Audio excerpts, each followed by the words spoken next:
Oke, selamat pagi anak-anak ibu. Mari kita bahas tentang persamaan elips horizontal. Masih semangat kan? Kita bahas materi yang sebelumnya karena masih banyak yang belum paham, jadi kita bahas ulang lagi ya.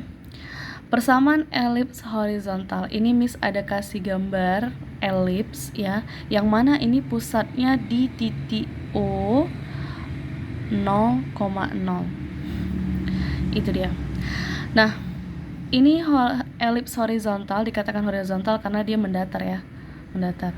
Nah, di dalam elips ini ada ya nanti fokus 1 ya. Dalam elips ini ada fokus 1 dan ada fokus 2 ya. Ada fokus 1 dan ada fokus 2. Untuk definisinya sebelumnya kan udah Miss jelaskan ya, udah Miss kasih materinya. Nah, selain elips memiliki 2 fokus, ada nanti puncak ya. Jadi elips itu punya 4 puncak. Yang pertama titik A, titik B, udah, titik C, dan titik D ya. Elips itu punya 4 puncak, 2 fokus.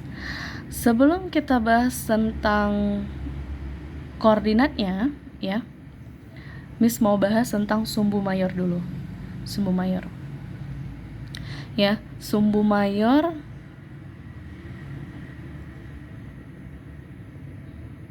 pada elips itu sama dengan panjang garis A ke B ya, atau sumbu mayor pada elips adalah garis AB. Itu dia. Dah, jarak dari titik A ke pusat itu sebesar A, sama seperti jarak titik B ke pusat itu sebesar A juga. Maka kalau ditanya panjang sumbu mayor itu sama dengan 2A. Itu dia. Paham ya?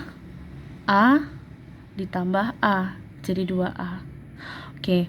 Nah, selain sumbu mayor ada sumbu minor. Sumbu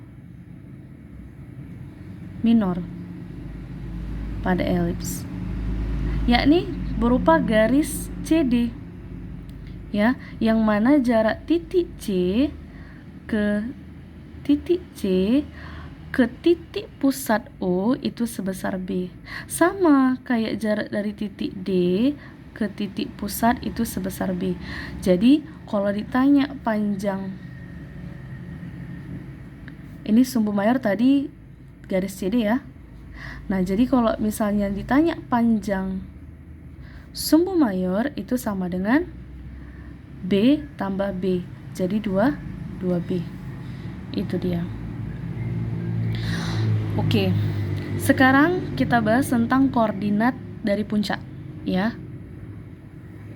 Dari titik pusat ke B itu sebesar A, maka koordinat dari titik B itu adalah A, 0.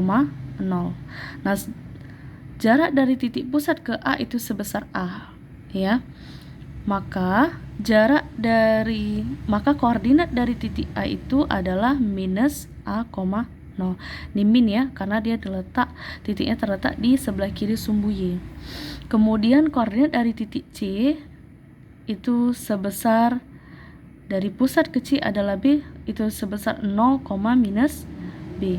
Dan koordinat dari titik D itu adalah karena jarak titik D ke titik pusat sebesar B, maka 0, B. Gitu dia. Nah, sekarang kita tentukan koordinat fokus. Nah, jarak titik pusat ke fokus itu sebesar C ya. Jarak titik pusat ke fokus itu sebesar C. Berarti koordinat fokus untuk F1 adalah C, 0. Nah, jarak dari titik pusat ke F fokus kedua itu sebesar C, maka koordinat F2 adalah minus C, 0 ya, minus C, 0. Oke, koordinat titik semua sudah. Maka nanti kalau mencari fokus berarti kita harus tahu C-nya kan. Nah, gunakanlah rumus ya, gunakan rumus A kuadrat sama dengan B kuadrat tambah C kuadrat. Jadi kalau untuk mendapatkan C kuadrat sama dengan A kuadrat dikurang B kuadrat. Itulah dia rumus pada elips untuk mendapatkan besar C-nya. Oke, demikianlah penjelasan Miss tentang persamaan elips horizontal. Jika kalian belum paham, silakan tanyakan Miss ya. Sampai di sini dulu.